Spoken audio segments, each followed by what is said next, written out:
Ojalá, podríamos hacer un episodio cenando. ¡Ay, no sé! Voy a intentarlo por última vez. Si no puedo, no la hago.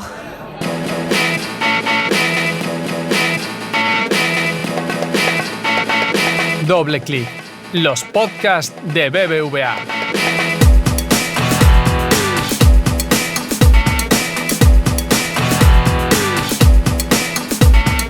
Hola, hola. Bienvenidos a nuestro quinto episodio de esta cuarta temporada. Y aunque parecía que casi no lo lográbamos, henos aquí, aferradas y comprometidas, a continuar charlando con las y los diseñadores que están creando y proponiendo algo que nos interesa a nivel personal, equipo y o comunidad creativa. Y hoy no es la excepción. Tenemos la suerte de tener de invitades a Manu y a Ray, diseñadores, artistas y creadores de la marca Jacobo Toledo, de la cual ya profundizaremos, pero por ahora, Aider, cuéntame cómo estás. Hola Fabiola, muy bien, ¿cuánto tiempo? Siento que hace muchísimo que no hablo contigo. La última vez, además, que grabamos en Madrid, o sea, tengo un recuerdo maravilloso de aquella sesión. Ojalá podamos repetir la experiencia porque de verdad fue muy guay poder grabar con público. Me imagino, es que en vivo y tener esa interacción pues lo hace mucho más rico. Qué alegría. Además fue como una semana de muchísimas actividades con la inauguración. Bueno, un poco como ahora también, ¿no? Que estamos en los días de celebración del orgullo y que si bien la festividad al final es simbólica, nos da oportunidad de charlar sobre algunos temas, ¿no? Y en Madrid se viven muchas actividades y eventos alrededor. ¿Cómo se vive el orgullo en México?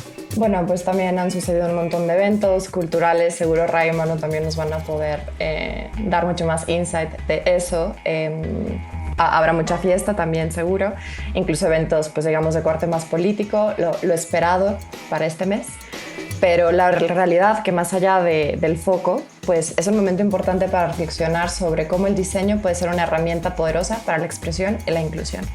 Y esto me emociona mucho también platicarlo con los invitados de hoy.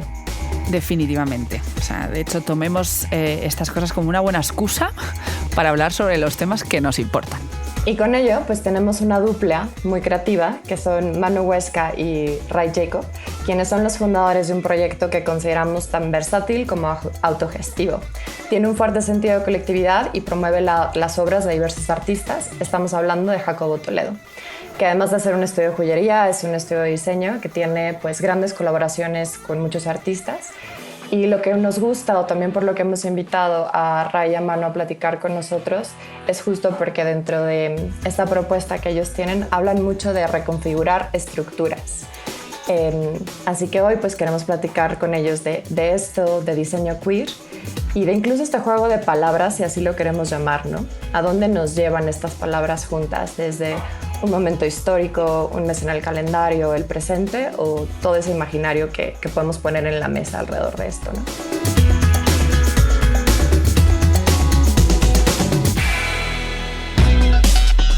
Doble clic. Los podcasts de BBVA. Queremos arrancar un poquito, pues justo estableciendo el terreno con ustedes, Manu y Ray. Hablar un poco de qué entendemos incluso por queer design, pero primero me gustaría que se presentaran, que nos contaran un poco sobre ustedes, quién es Manu, quién es Ray, y un poquito de su trayectoria para que pues también quien nos escuche tenga un poco más de contexto. Hola Fabiola, muchísimas gracias. Hola Eider. Hola. Y a todo el equipo que hacen este increíble podcast posible. Bueno, pues como ya bien nos presentó nuestra querida amiga Fabi, nosotros somos Jacobo Toledo, mi nombre es Ray Jacob y ella es Manu Huesca.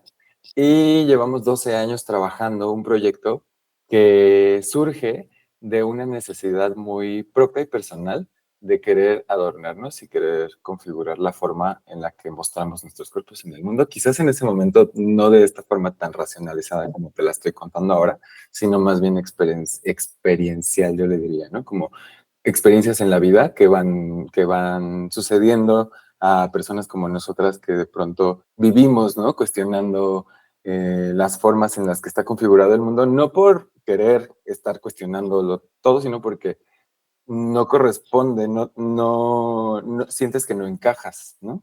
Por ese lado, bueno, ya me fui un poquito lejos. Llevamos Está 12 bien, años está bien. trabajando, nos juntamos en la universidad y llevamos 12 años trabajando este proyecto, que comenzó siendo un proyecto de joyería y que ha ido explorando distintos campos del diseño, los límites que de pronto tiene con el arte, con la moda, con la tecnología. No nos hemos acercado tanto, pero sería un punto bastante importante. Hola, yo soy Manu, soy la otra mitad de Jacobo Toledo. Como dijo Ray, nos conocemos desde la universidad y empezamos con este proyecto de joyería. Ambas somos bastante queer, entonces, pues, gracias por la invitación, por el espacio, qué gusto conocerles a todos, y soy Sagitario. Es verdad que no hemos mencionado los horóscopos de cada uno en la Es entrada. que sí me he escuchado los capítulos, entonces sabía que tenía que venir preparada. Además, bueno, me consta que, como ya habéis adelantado, sois amigos de Fabiola y os conocéis fuera de lo profesional, ¿no? Pero claro, yo no os conocía, que por cierto, un placer. Y bueno, soy súper fan desde ya de vuestro trabajo, o sea, me encanta, es increíble. Bastante in love con todo lo que hacéis. Pero bueno, guay, o sea que si queréis, bueno, Ray, decir tu horóscopo también, que no sé si lo has dicho. Me da un poquito de vergüenza admitir En que este soy podcast hablamos de estas cosas. Pero me consuelo un poco con mi luna en Cáncer y eso me hace ser una persona menos terrible. Pues qué gusto, me encanta cómo se está desenvolviendo la conversación y gracias por platicarnos un poquito de ustedes para conocerlas mejor.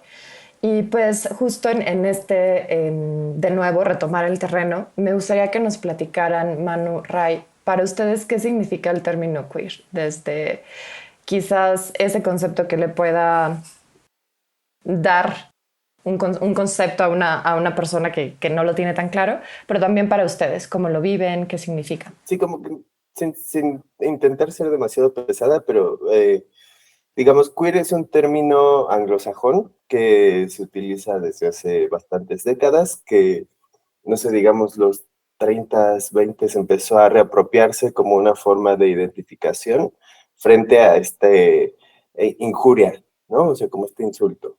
Y también es un movimiento teórico que tiene sus bases también que bebe muchísimo de los feminismos, ¿no? O sea, como que desde Gayle Rubin y Simone de Beauvoir con su segundo sexo ya empezaban a cuestionar lo que era el género y pues ya en el segundo sexo de Beauvoir decía que no se es mujer, sino que se llega a serlo, cuestionando esta idea de que el género es una cosa esencial, ¿no? Que se asigna un sexo al nacer y que ese es tu género.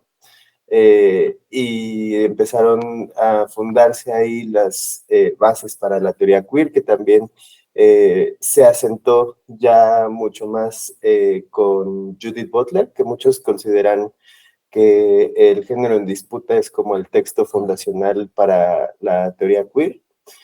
Y pues ya como trayéndolo hacia nosotros, lo queer ha sido, como yo lo experimento, es como cuestionar esencialismo, ¿no? De que el sexo es destino y que lo veo justo como eso, ¿no? Como una posibilidad de autodeterminación, como para irse construyendo a una eh, en la forma en la que nos desenvolvemos, ¿no? Cómo nos construimos visualmente, cómo actuamos, cómo somos influenciadas, educadas socialmente para desempeñar cierto rol.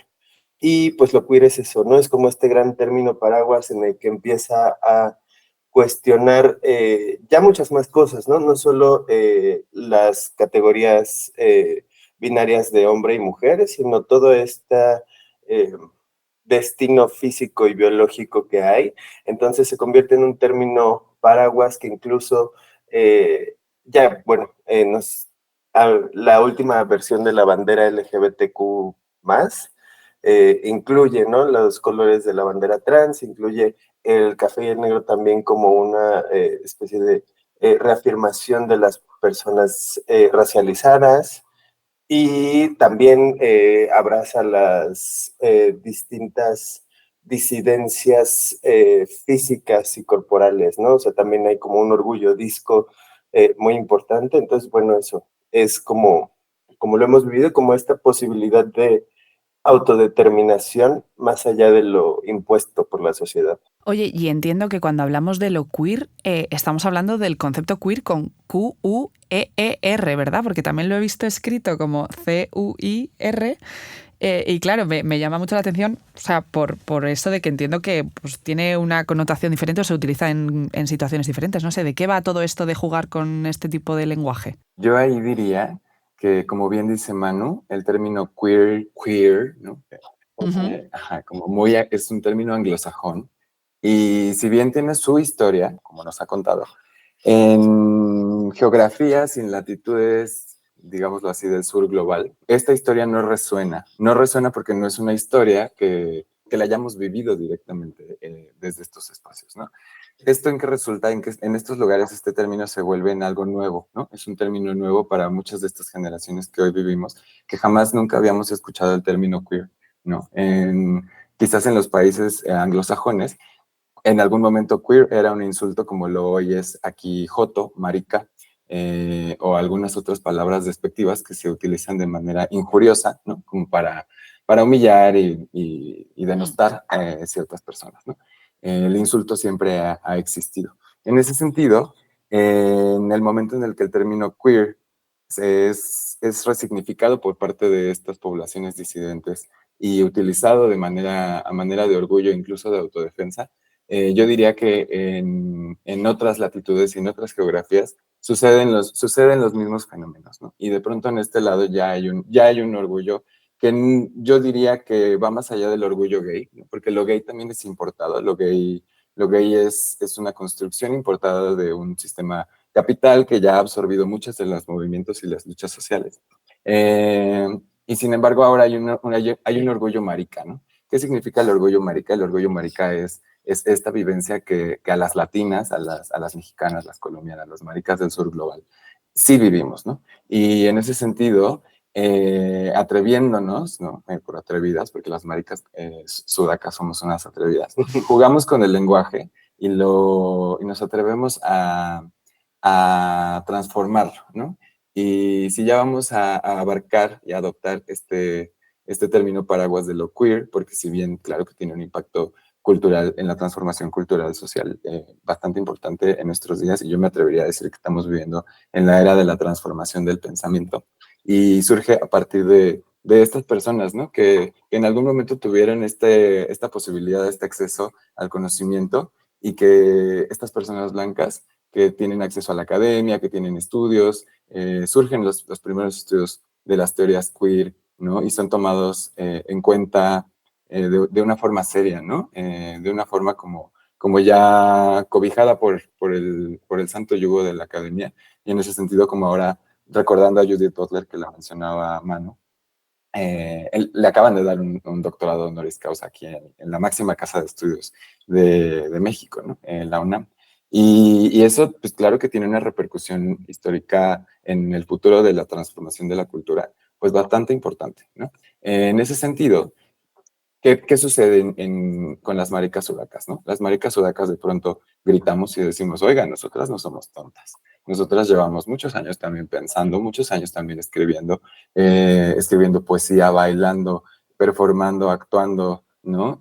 Siendo travestis, explorando nuestros cuerpos y nuestras identidades y haciendo fiesta, ¿no? Que también en ese sentido lo queer abarca mucho y agarra un terreno para este desenvolvimiento en la fiesta, ¿no? En la noche, en estos espacios de libertad. Y pues lo queer es eso, ¿no? Como esta reivindicación de la experiencia, abarcando, lo queer concept, ¿no? Abarcando, yo lo mencionaría así, abarcando y abrazando el paraguas de las teorías queer e importadas anglosajonas y contextualizadas, incluso cuestionadas, ¿no? Desde esta experiencia latina del sur global, ¿no? Que ya sabemos a qué nos referimos con eso, ¿no? cuál es el impacto que tiene el norte global sobre estos otros países, históricamente desde la conquista y mucho tiempo antes, ¿no? Y pues ya, en ese sentido hay pensadores queer con Q y pensadores queer con C. Toda esa gran explicación me encantó. Un poco también, pues voy a ser muy honesta, ¿no? Y lo platicaba con Manu y con Ray previo a la charla y también con Neider y con Xavi. Yo definitivamente me siento más cómoda cuando hablamos del feminismo más que de las teorías queer, pero encuentro muchas similitudes un poco también hacia lo que tú también decías, Manu, hace un momento, ¿no? De cómo buscamos también que estas como movimientos políticos, de pensamiento, también como decía Ray, ¿no? De esa transformación ideológica, vayan teniendo esa interseccionalidad, ¿no? O sea, lo mismo pasa hoy en día con el feminismo o con la frase cállate blanca, ¿no? Que estamos buscando como hablar de un feminismo pues que resuena más pues con otras razas, con otras luchas, con otra situación, ¿no? Entonces, pues nada, me resonó mucho y muchas gracias por ayudarnos a entender por qué jugar con el lenguaje de esta forma, también en ese término tan paraguas y tan amplio, ¿no?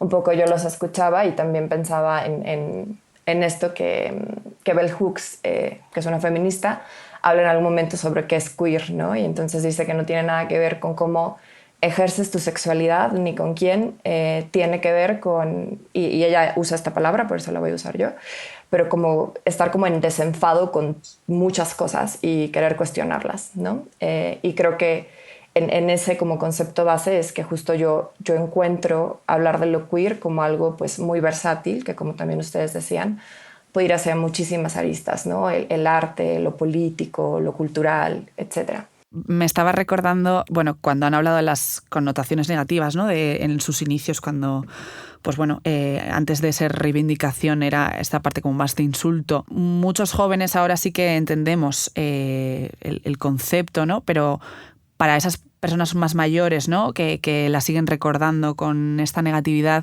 como que sí que he visto una corriente de usar la palabra también arcoiris. Pues no lo había escuchado como tal de usar el concepto arcoíris, pero si he de opinar algo al respecto, me suena como a esta necesidad de no ser demasiado escandalosas, ¿no? Como De ser decía un la poco RAE. grises, ¿no? Sí, como, no, pero, o sea, como usar una palabra que no ofenda a las poblaciones conservadoras, o sea, pero nosotras no somos arcoíris, nosotras somos maricas. O raritas. Ajá, como que traduciría, mi traducción de lo queer, en el habla hispana sería como la rarita, ¿no? Como ella es la rarita del salón y como rarita del salón vive muchas cosas, ¿no? En su vida que pues se involucra con otras raritas de otros salones y dicen, ay, sí, a huevo, somos bien raritas. Bueno, de hecho en Wikipedia el término queer está definido como extraño o poco usual. O sea que... Ajá, sí, como, ajá, justo. Sí. Justo lo Sí, que se sale del molde, lo que se sale de la caja. por ahí había leído que no somos, o sea, que no deberíamos considerarnos como una población minoritaria, porque como de ahí viene, ¿no? De ser una minoría de la disidencia sexual, sino más bien somos una población minorizada. Oigan, Manu Ray, y en este concepto queer, para ustedes, ¿qué aspectos son los más poderosos de un poco vivir desde ese lugar, entender las cosas desde ese lugar, crear desde ese lugar? ¿Cómo lo queer se vuelve como significativo? Pues es que tiene que ver con ya casi una forma de vida, ¿no? Es una política de vida, de darle espacio a todas estas posibilidades, ¿no? De darse chance de cuestionar el sexo, el género, la orientación, lo considerado normal o estándar, ¿no? O sea, abrir paso a todas las disidencias. Justo dejar de ser un mundo tan gris, ¿no? No pensar en el hombre cis heterosexual del norte global, blanco, como como el único sujeto de derechos. Exacto, ¿no? como el individuo Ajá. modelo para construir un producto, un diseño, de desarrollar procesos y demás. Y yo diría que todo esto cobra sentido y se vuelve significativo en niveles muy profundos. Cuando se relaciona entre pares, ¿sabes? Como este sentido de la colaboración, este encontrarnos entre las raritas del salón, este dialogarnos, escucharnos entre las raritas del salón y hacer un esfuerzo primero por escucharnos y después por entendernos, ¿no? Que quizás nunca jamás lleguemos a entendernos entre todos los seres humanos, porque cada quien vive una realidad y todas las realidades, todas las vidas importan, ¿no? Y todas las historias, yo soy de las personas que dicen que todas las historias merecen ser contadas. El punto aquí es que yo pienso que todo esto se vuelve significativo en el momento en el que nos atrevemos a escuchar a leotre, a la otra persona, ¿no? A le compañere. Acá en México hubo en algún momento uno de los primeros casos mediáticos en donde se popularizó el uso de los pronombres neutros, ¿no? Y todo surgió a base de hacerle un bullying terrible a la persona que se atrevió a nombrarse como le compañere, ¿no? Incluso ¿no? Existió una persona que ahora su relevancia y su aporte a esta transformación del pensamiento va a pasar a la historia porque fue el primer magistrado, ¿no? Acá en México con bastante poder para transformar cosas, que fue la primera persona que hizo posible que en las credenciales de identificación, acá en México es la INE, ¿no? La credencial para votar, pudieran tener esta opción que no es ni hombre ni mujer en cuanto al género, ¿no? Que puedes identificarte como esta persona no binaria. ¿Qué le sucedió a Jesús Ociel Baena? Lo mataron, porque le mataron, porque pues sí, estaba haciendo demasiadas transformaciones, ¿no? Estaba rompiendo demasiados estereotipos, estaba cambiando demasiadas las cosas. Y pues ojalá, pienso, y regreso un poco al tema de lo arcoíris, ¿no? Ojalá que el tema del arco iris se pueda subvertir en ese sentido, ¿no? Como si ya está surgiendo como algo entra en la conversación, que tiene sus propios objetivos como despolitizar los movimientos y dentro de eso me atrevo a decir olvidar la muerte de Jesús Ociel Baena, ¿no? Entre muchas otras personas.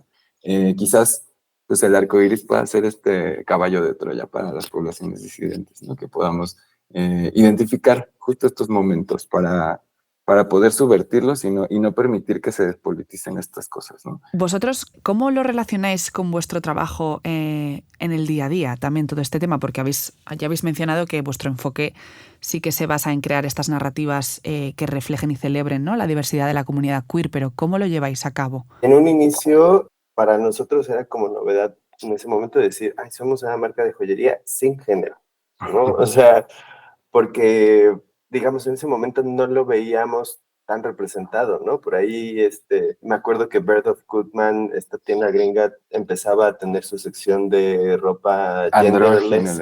Andrógino se llamaba en ese momento. Y que para nosotros en ese momento lo que significaba era poder hacer joyas que no fueran para hombre o para mujer. Una intención de, sin saberlo y sin haber, ahondado tanto en la teoría queer o en entender esto. Sin haber leído a Judith Butler. Exacto, sin haber leído a Judith Butler, ya queríamos, sabíamos que necesitábamos una opción fuera de ese binario. Y empezamos con eso, ¿no? Haciendo joyas que no eran ni para hombre ni para mujer.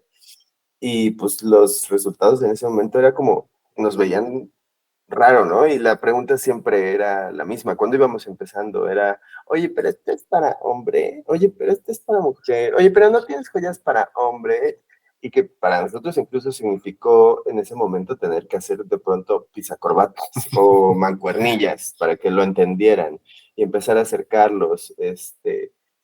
Desde esos inicios también nuestras campañas editoriales, digamos, empezábamos a tener personajes que pues salían de la heteronorma y que también de pronto eran muy hegemónicamente bellos y blancos y demás, pero que con el tiempo, ya habiendo leído a Judith Butler,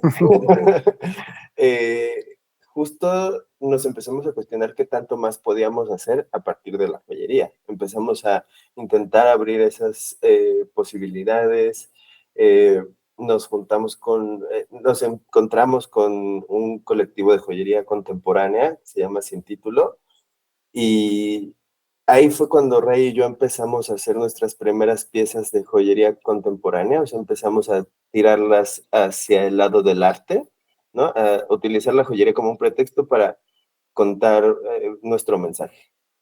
Y eso, la verdad es que empezó a transformar también toda nuestra práctica, entender cómo veíamos la joyería, ya ni siquiera como genderless, ¿no? Y durante mucho tiempo seguimos siendo como joyería sin género para cuestiones mercadológicas. Sí, al día de hoy siguen siendo. Sí, siguen siendo, ahora las llamamos joyas libres, ¿no? Porque incluso ya lo entendemos un poco más allá, ¿no? Como esta importancia de el adorno para construir y comunicar una cierta identidad. Hay una frase que tenéis en vuestra web que me encanta, que es la de, la tengo apuntada: creamos joyas personalizadas que inician conversaciones y forman un vínculo especial con sus portadores. O sea, wow. Sí, me acuerdo que además una de nuestras primeras colecciones que se empezó a acercar a eso, incluso todavía antes de leer a Judith Butler y antes de entrar con Sin Título, fue una colección que se llamó Empatía Cero, que la hicimos un poco con una intención justo, ¿no? Como que nuestro gran concepto para esa pieza, para esa colección, era generar empatía hacia personas que tenían una historia poco común. Ajá. Conocer a la persona a través de la joya. Sin tirarlo hacia el arco iris, más bien nos centramos en 8 historias distintas, nos sentamos a escuchar sus historias de vida, y había multitud de historias, ¿no? Me acuerdo de Gina, que vivía como refugiada en México. Había una pareja homoparental, había un chico trans, había una persona que vivía con VIH. Un chico que acababa de salir de prisión. Estaba también quien fue mi psicóloga un tiempo y que era una madre lesbiana judía. Ajá. Orly. Sí, que se volvió nuestra terapeuta. Sí, que fue terapeuta de varias del grupo. Pero bueno, o sea, un poco era yo creo que esa fue nuestra primera interacción hacia cómo abordar esa multidimensionalidad de una persona, no solo nada más por su orientación sexual ni por su expresión de género. Más su identidad, ¿no? De quién es. Exacto. Sí, porque las historias tenían que ver con superación personal, con autoaceptación, con lucha, con resistencia, incluso con esperanza, ¿no? Como fue un proyecto en el que aprendimos mucho de todas estas personas que muy generosamente compartieron sus historias de vida con nosotras para crear nosotras joyas inspiradas en ellas, ¿no? En sus personas y en sus identidades. Entonces, el resultado era como pues unas joyitas muy, muy poéticas, ¿no? Que si la perlita por aquí, que bailaba y que si se perdía significaba algo. Y bueno, el punto fue que esa exposición fue muy linda porque logramos nuestro objetivo, ¿no? Como el público se acercó a ver las joyas, a leer un poco de qué iba había frases, ¿no? Específicas de las entrevistas que grabamos con las personas que estaban como invitadas dentro del público que asistió a ver la exhibición. Y entonces todos veían las frases y eran frases con las cuales tú te podías identificar. ¿No? Como, ay, a mí también me ha pasado eso, yo también he sentido eso, o quizás cuestionárselo, ¿no? Como ay, wow, esto nunca había visto que alguien sintiera esto, ¿no? Y ya cuando proyectamos el video con las entrevistas de las personas, todo el público pudo conocer las historias de las personas de las que estaban viendo las joyas, y fue un llorar. Fue un llorar que fue un momento muy bonito en el cual lo que te decía, Fa, que ahí siento yo que es el momento en el que todo esto cobra sentido y se vuelve significativo, porque pues logras como empatizar con otra persona, ¿no? Como ponerte en sus zapatos 2 segundos y a partir de ahí dejas de juzgarla, ¿no? Como que, pues sí, ves la vida con otros ojos. Y también diseñar con un propósito, ¿no? Que es como muy bonito también. Y que yo iba un poco a tirar hacia allá porque pues nosotros escuchamos un poco su trabajo, Ra y Manu, y pues es un trabajo muy artístico que está un poco lejos de lo que Bershadi y yo hacemos en el día a día en términos de diseño, pues dentro de un banco, ¿no? Pero el proceso, que era algo que también nos preguntábamos Aider y yo y que tiramos varias preguntas, incluso de, oye, pues, ¿cómo llegas a diseñar para una entidad no binaria o para cualquier tipo de entidad, que es más bien el ejemplo que ustedes nos comparten, ¿no? Que ya va mucho más allá de eso, ¿no? Y algo que me resuena mucho y me parece, pues, el punto en común es esa escucha profunda, ¿no? O sea, creo que todavía ustedes lo llevan un grado más allá, nosotros sí que lo hacemos, ¿no? En algún momento, pues, sentarnos, escuchar, entender a la otra persona, buscar generar esa empatía, pero ustedes lo llevan, pues, todavía a un nivel mucho más íntimo, diría yo, ¿no? Y que es muy complicado también no caer en estereotipos y clichés, ¿no? Como que me parece un trabajo... Y a ver, que las soft skills que requiere, o sea, como poder sentarte a escuchar estas historias, como manejarlas, crearle un lugar o un espacio seguro a esa persona que te está contando algo pues muy fuerte de su vida, ¿no? Y que también esa persona tú le hagas sentir la seguridad de exponerlo y crear una pieza que hable de esto. ¿Sabes qué? Yo creo que más allá, bueno, sí, definitivamente tiene que haber estas habilidades como para tener esta conversación con alguien en específico, pero creo que también tiene que ver, o sea, como por una, digamos, estrategia para llevar a cabo algo como diseñar con este lente queer, más bien tiene que ver con exponerse a la diversidad, o sea, con conocer gente de distintos, ay, no quiero decir backgrounds, pero de distintos contextos y claro, o sea, verlos más allá de esta superficialidad que separa y que construye una otredad. Es verdad que también, bueno, leía un artículo que decía que el diseño ya de por sí, por esto que decimos que es bastante queer, ¿no? Pero a su vez que tiene mucho recorrido y que hay mucho que hacer, porque al final, por mucho que intentemos ser empáticos, de abarcar muchísimas realidades, de hacer este ejercicio, ¿no? Y de que tenga esta reputación de ser más amigable con lo queer, ¿no? Que otros campos, sí que hay un estudio que bueno, lo hizo el responsable de Queer Design Club, que no sé si conocéis la comunidad. Bueno, es una comunidad que promueve y celebra todo lo que está alrededor de la comunidad queer y que tiene también un directorio de la comunidad en la industria del diseño, donde comparten el trabajo y pueden conectar a personas entre sí. Hicieron una encuesta a finales del 2019 que bueno, recibió como más de 1000 respuestas de todo el mundo. Sí que resultaba que casi el 90%, que es, o sea, casi todos, experimentaban algún tipo de sesgo hacia ellos por el hecho de ser queer. Y ese sesgo caía en temas de conflictos familiares y al final las personas cis experimentan menos prejuicios que las personas trans, ¿no? O lo que hablábamos de los blancos están mejor representados. O sea, como que sigue habiendo mucho trabajo y como mucha resistencia o aceptación en el sector incluso del diseño, por mucho que seamos como los más abiertos, ¿no? O los más dispuestos. Sí, como que esa creatividad, ¿no? Que nos permite expandirnos y explorar otras posibilidades. Sí, pero hasta el campo del diseño es un reflejo de lo que vivimos en la sociedad. Y la sociedad sigue siendo en muchos lados profundamente machista, aunque tengamos nuestra primera mujer presidenta en México, sigue teniendo, pues sí, estos prejuicios, o sea, todavía hay una resistencia durísima hacia usar pronombres neutros. O sea, hay mucha resistencia a muchos aspectos. Yo ahí como que, regresando a ligarlo con el tema del diseño y las comunidades del diseño y lo amplio que puede ser, ¿no?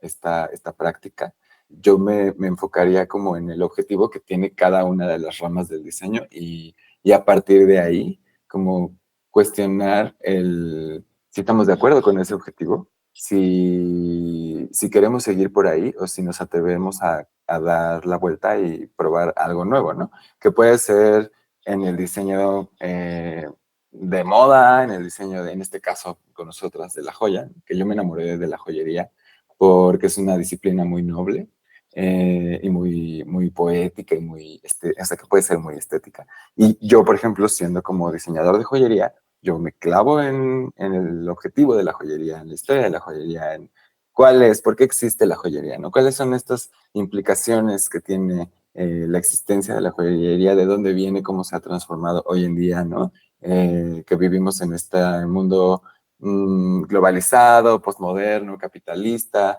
industrial, que produce y produce y produce y produce y produce joyas a lo estúpido, ¿no? Así de que a tal grado, o sea, a tal grado de que ya incluso la empresa que inventó, por así decirlo, no por así decirlo, que inventó el símbolo del anillo de compromiso. Hablando de joyería y diseño, ¿no? Existe una empresa, creo que es gringa, ¿no? De Beers, De Beer. que se dedica a la producción de diamantes. Esta empresa en algún momento dijo, ¿cómo vendemos más diamantes? Y entonces hizo una campaña en la cual inventa este mito de que el hombre tiene que gastarse 3 o 4 veces su salario para regalarle esta dote a su princesa, ¿no? Y demostrarle el amor más Y ahí tiene sincero. una implicación muy fuerte porque ellos construyen este objeto, que es un anillo solitario con un diamante de oro, bla, bla, bla, que todos conocemos y que Tiffany después popularizó y lo hizo inalcanzable.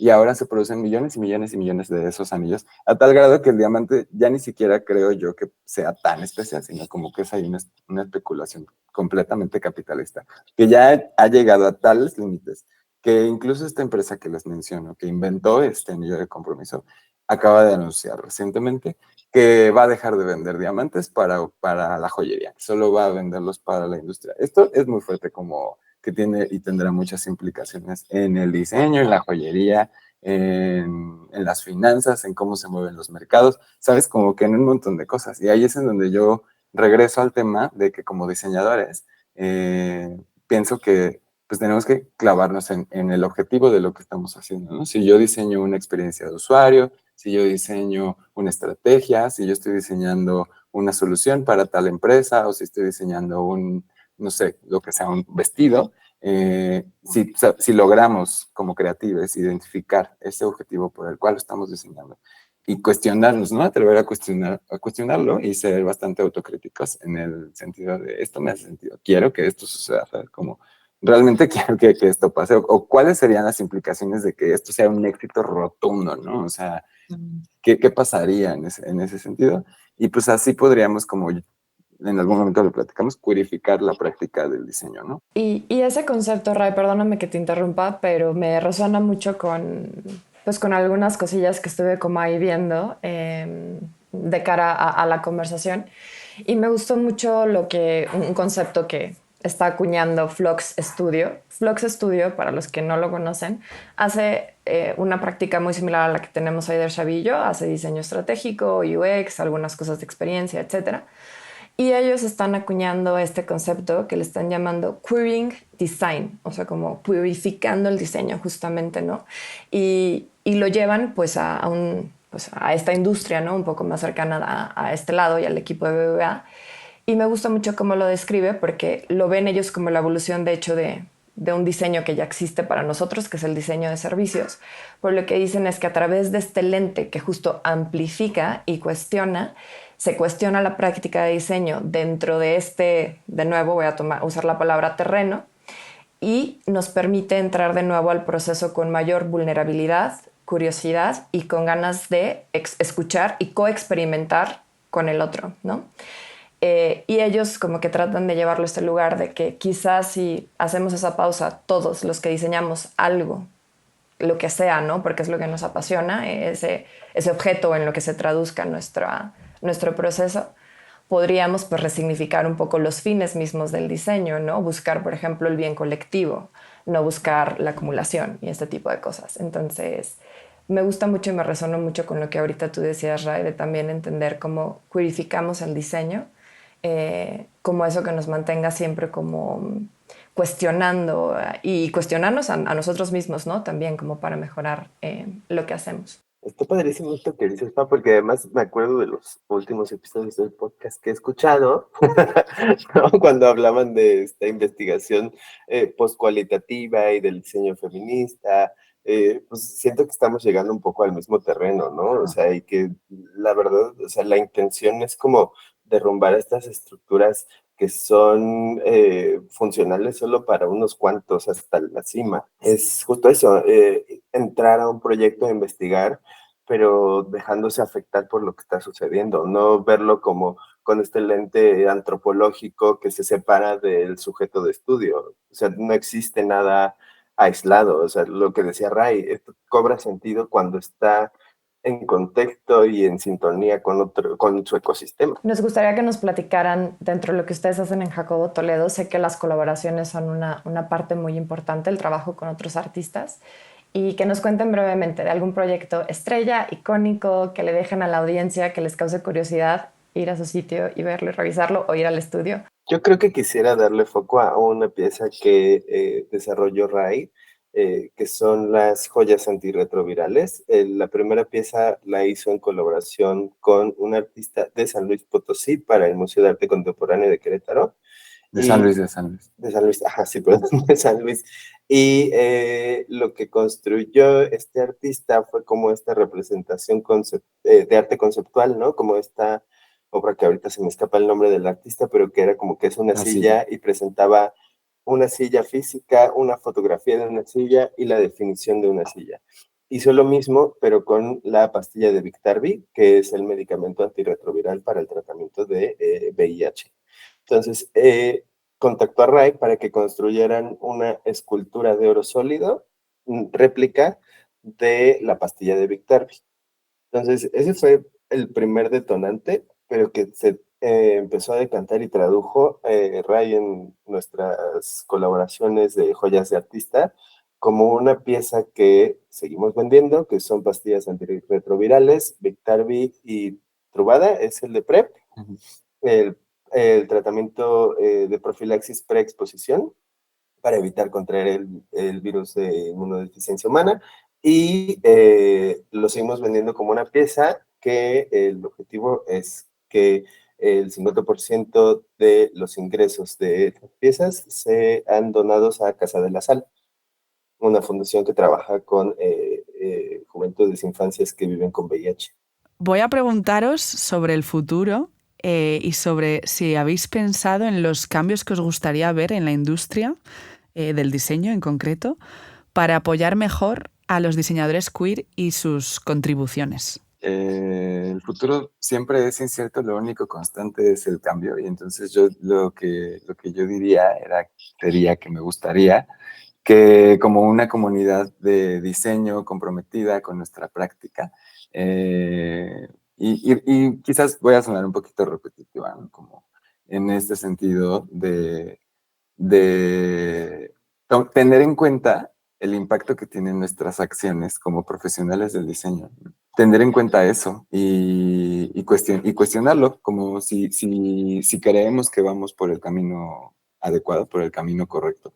Y yo diría que nos sigamos politizando, que no eso, nos olvidemos que todo es político y el diseño también lo es, claro, y que sigue habiendo movimientos conservadores que siguen atacando los derechos humanos fundamentales de todas las disidencias, ¿no? Entonces, es impresionante que sigamos en esta lucha, pero pues no podemos bajarlo. Sí, pasarla por alto.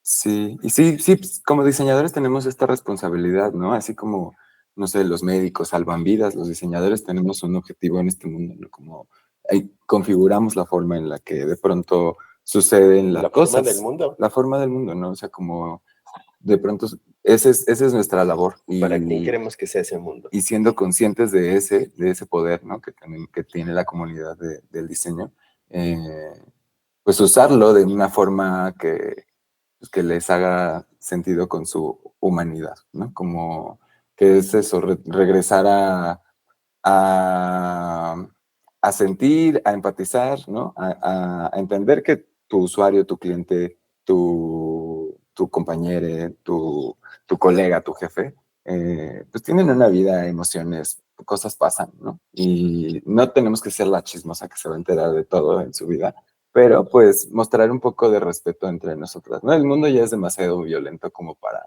para hacerlo todavía más hostil, ¿no? Y cierro como un poquito en cuanto a este tema en específico del diseño hostil. Sí, ¿no? Como que algo que me gustaría ver en concreto es que dejen de existir diseños de instalaciones para prohibir la presencia de personas en ciertos espacios. Acá en México, no sé si eso sucede en Madrid, en España, pero acá en México, afuera de ciertos bancos, hay como instalaciones picudas que como son lugares, ¿no? que están diseñados, que tienen un techito o que de pronto pueden proteger de la lluvia a la gente que va pasando o a la población que vive en la calle, pues se les ocurrió como gran medida de diseño poner estos picos, ¿no? Para que nadie pueda cubrirse de la lluvia. Y a eso me refiero con el impacto que tiene nuestra labor en el diseño, ¿no? Como estamos de acuerdo realmente con eso que hiciste. A esa persona que diseñó esos picos, le pregunto directamente, ¿se siente contenta? De eso que hiciste tan horrible. Ajá, o sea, pero bueno, esos serían como los cambios que a mí me gustaría, no sé qué forma tienen, ¿no? Pero pues que me gustaría percibir. Me gusta mucho como reflexión para cerrar. A mí también. Me ha parecido muy linda esta reflexión. Y con eso cerramos la charla y vamos a pasar a esta parte del podcast que siempre nos gusta tener con todos nuestros invitados e invitadas, que son preguntas más random, aleatorias, no hay estas por qué pensárselas demasiado y van a aligerar también un poco el tono.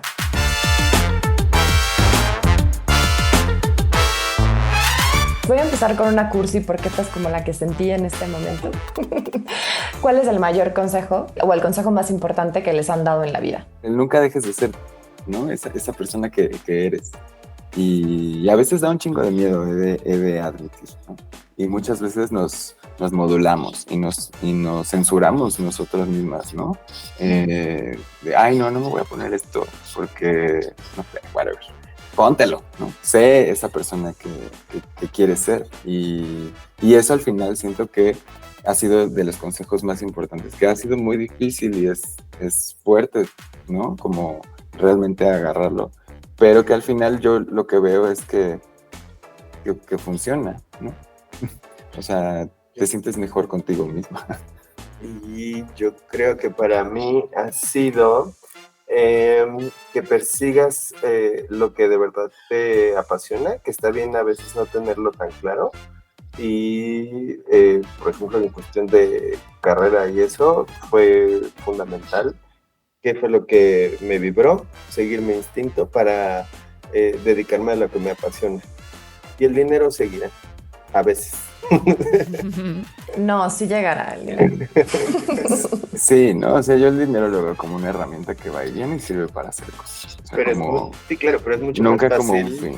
Es mucho más fácil hacer que llegue cuando estás disfrutando el camino. Claro. Os lanzo otra. ¿Hay alguna película, serie de televisión o libro que os haya inspirado últimamente? Aquí me gustaría hacer una recomendación para poder tener un entendimiento a los que nos están escuchando de otros lados, que no viven o que no están en la Ciudad de México y quieren saber un poco de cómo llegó a ser la Ciudad de México, esta ciudad, una ciudad que ahora es conocida mundialmente como la ciudad de derechos, ¿no? Como una ciudad que permite hasta cierto punto muchas libertades.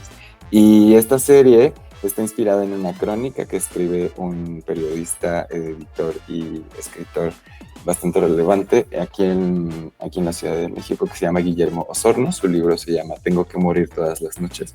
Es una crónica excepcional que narra una parte de la historia que le dice el lado B de la historia de la Ciudad de México.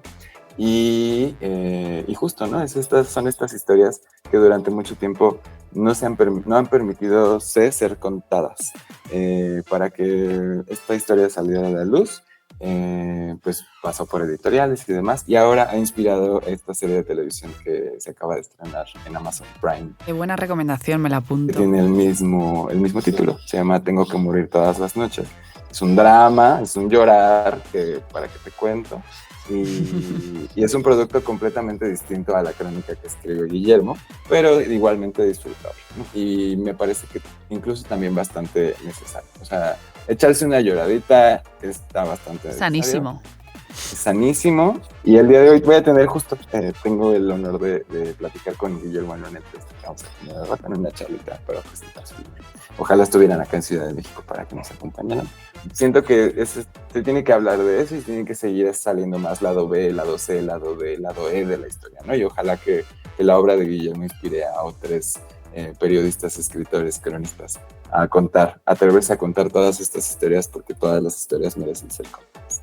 Yo estoy viendo El cuento de la criada, que me ha costado mucho trabajo, me estoy tomando mi tiempo para verla, porque después de un capítulo necesito una semana de recuperación. Y otro libro buenísimo que sí les recomiendo que lean, o en general que lean a Byung-Chul Han, es este filósofo que escribió La sociedad del cansancio y La salvación de lo bello. Bueno, lo apuntaremos en las referencias.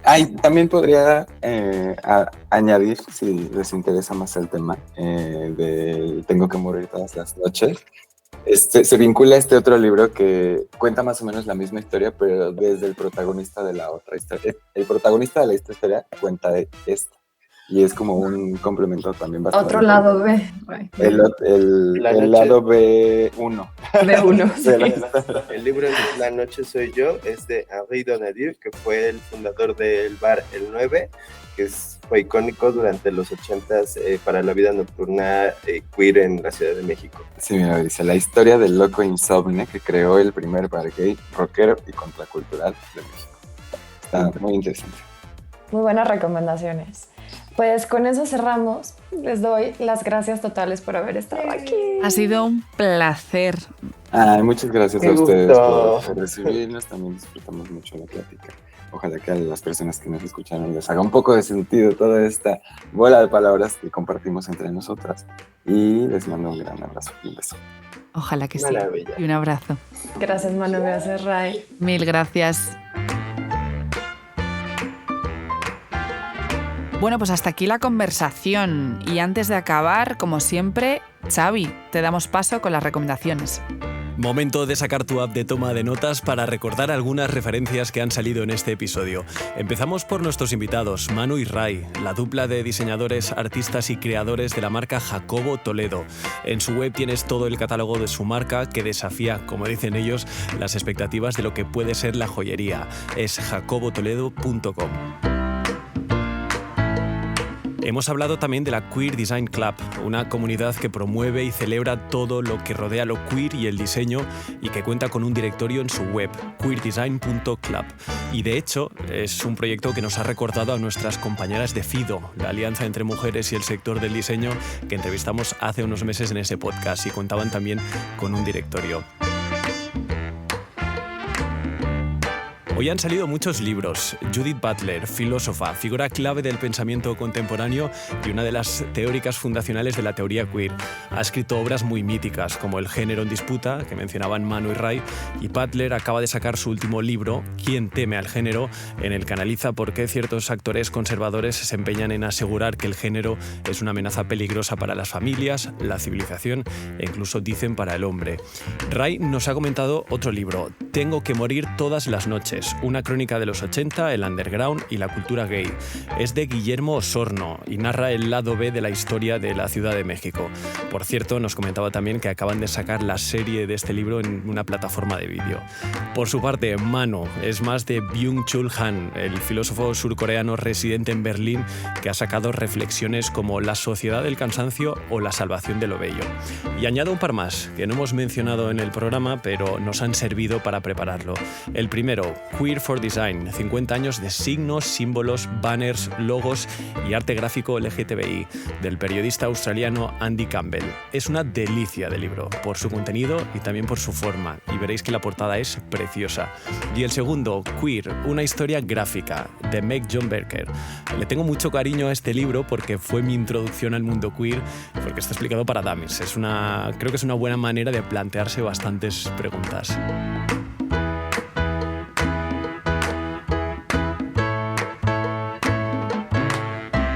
Y cerramos con una reflexión que mencionaban Manu y Ray. Los médicos salvan vidas, pero los diseñadores también tenemos una responsabilidad en este mundo con todo el trabajo que entregamos, en alusión al diseño hostil que podemos ver en algunas ciudades. ¡Feliz orgullo! Ahora y todos los días. Como siempre, tendrás todas estas referencias en la descripción del episodio. Y recuerda que puedes escuchar Doble Clic en las principales plataformas de podcast y que puedes darle al seguir para no perderte el próximo episodio. Nos escuchamos en un mes. Hasta entonces.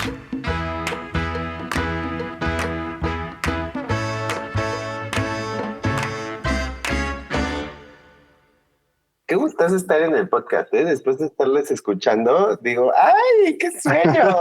Inception.